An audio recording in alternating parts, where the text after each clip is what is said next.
السلام علیکم ورحمۃ اللہ وبرکاتہ۔ الحمدللہ وحدہ والصلاۃ والسلام علی من لا نبی بعدہ۔ حضرت سلیمان فارسی رضی اللہ تعالی عنہ اس حدیث کے راوی ہیں کہ نبی رحمت صلی اللہ علیہ وسلم نے فرمایا، جو شخص جمعہ کو نہائے جس قدر پاکی حاصل ہو سکے کرے، یعنی اپنے جسم کی صفائی، اپنے بالوں کی صفائی، پھر تیل یا خوشبو لگائے، جو بھی میسر ہو، یعنی تھوڑا اہتمام کے ساتھ اپنے آپ کو مزین کرے اور مسجد کے لیے جائے، وہاں دو آدمیوں کے درمیان رستہ نہ بنائے، لوگوں کی گردنیں نہ پھلانگے،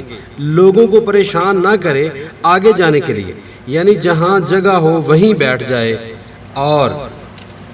آگے جانا، گردنیں پھلانگنا، ہم نے اکثر مساجد کے اندر دیکھا ہے کہ لوگ آتے بعد میں ہیں اور جو لوگ پہلے بیٹھے ہوتے ہیں ان کے گردنوں کے اوپر سے گزرتے ہوئے، کندھوں کے اوپر سے گزرتے ہوئے آگے جا کے بیٹھنے کا شوق رکھتے ہیں، تو اس سے نبی رحمت صلی اللہ علیہ وسلم نے منع فرمایا ہے۔ تو پھر اپنے مقدر کی نماز پڑھے، مطلب مقدر کی نماز اگر خطبہ ہو رہا ہے تو وہ صرف 2 رکعتیں پڑھے گا اور پڑھ کے بیٹھ جائے گا، دوران خطبہ خاموش رہے۔ اور ایسے شخص کے لیے نبی رحمت صلی اللہ علیہ وسلم نے جو انعام بتایا ہے کہ جو شخص غسل کرتا ہے، غسل کرنے کے بعد وہ جتنی ہو سکتی ہے صفائی حاصل کرتا ہے، خوشبو لگاتا ہے یا تیل لگاتا ہے، پھر مسجد کی طرف آتا ہے، پھر وہ کسی کی گردنیں نہیں پھلانگتا، جہاں اسے جگہ ملتی ہے وہ وہاں بیٹھ جاتا ہے، اور جتنی اس کی مقدر میں نماز ہے وہ پڑھتا ہے، اور خاموشی کے ساتھ وہ خطبہ جو ہے سنتا ہے، تو ایسے شخص کے گزشتہ جمعہ سے لے کر اس جمعہ تک کے تمام گناہ بخش دیے جاتے ہیں۔ گناہوں کی بخشش اس چیز سے منسلک ہے کہ انسان کسی کو تکلیف نہ دے۔ یہ نہیں ہونا چاہیے کہ آپ تو چلے ہیں نیکی کا جذبہ لے کر اور لوگوں کے لیے باعث اذیت ہو جائیں۔ رسول معظم نبی رحمت صلی اللہ علیہ وسلم نے فرمایا، جو شخص غسل کر کے جمعہ کے لیے آتا ہے اور خطبہ شروع ہونے تک جتنے میسر ہوں نوافل ادا کرتا ہے، اور خطبہ شروع ہونے سے لے کر آخر تک خاموشی سے خطبہ سنتا ہے، پچھلے جمعہ سے لے کر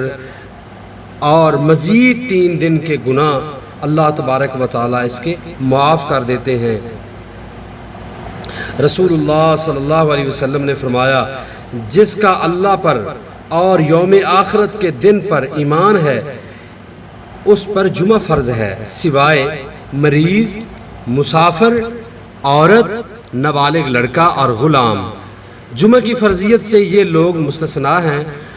یعنی ان پر جمعہ فرض نہیں ہے، چاہیں تو پڑھ لیں ورنہ ظہر کی نماز ادا کریں۔ رسول معظم نبی رحمت صلی اللہ علیہ وسلم نے فرمایا، جو شخص جمعہ کے روز خوب اچھی طرح نہائے اور پیدل مسجد میں جائے،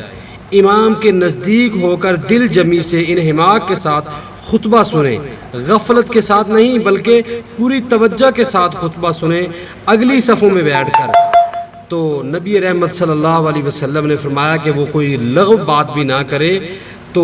اس کو ہر قدم پر 1 سال کے روزوں کا اور راتوں کے قیام کا ثواب ملتا ہے۔ اس کے نامہ اعمال کے اندر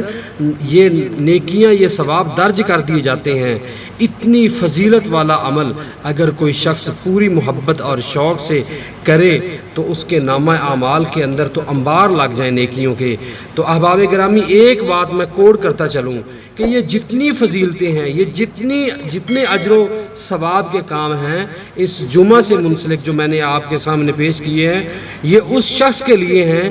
جو خطبہ شروع ہونے سے پہلے آ جائے۔ جب آدمی خطبہ شروع ہوتا ہے، ہم دیکھتے ہیں کہ جناب ہم گھروں میں بیٹھے رہتے ہیں کہ جناب دوسرا خطبہ شروع ہوگا تو ہم جائیں گے۔ میرے محترم بھائیوں، خطبہ وہ ہوتا ہے، پہلا خطبہ جو ہوتا ہے وہی خطبہ ہوتا ہے کہ جب